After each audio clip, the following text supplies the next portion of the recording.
Deep in the Himalayas, at 4,000 meters above sea level, where the air is thin and the cold cuts to the bone, life begins before the sun rises. This is Maya, a Sherpa woman who has cooked every meal of her life at extreme altitude.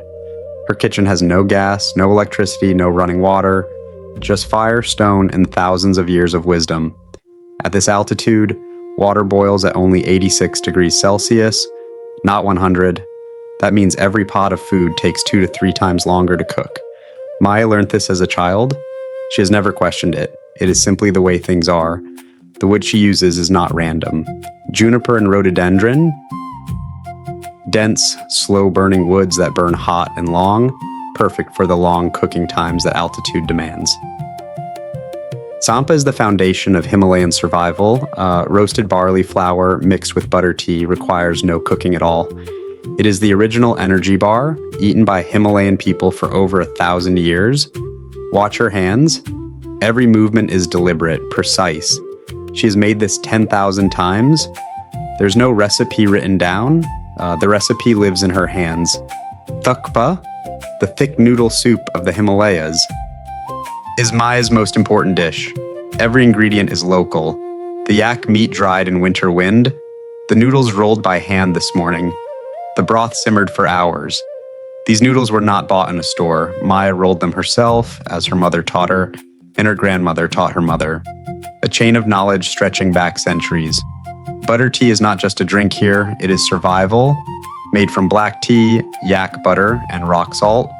It provides fat for warmth, hydration against altitude dryness, and salt to maintain the body at extreme elevation.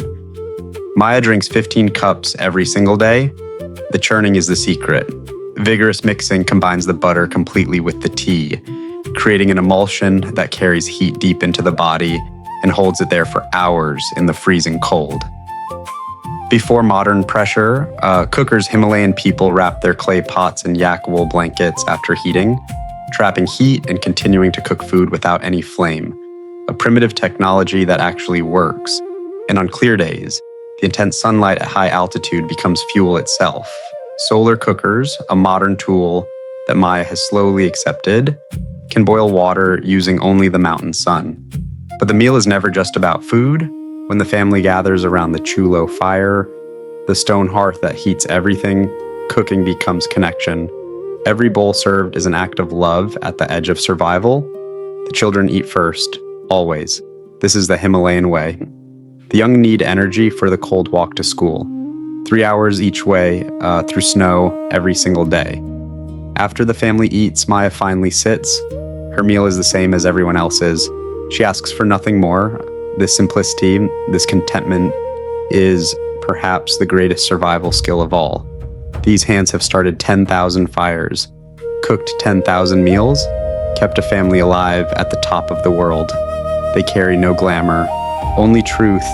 This is Himalayan life, not a destination, not an adventure, just life, raw, real, and remarkably beautiful. Namaste. Thanks for watching, and please like, share, and subscribe to this channel, please.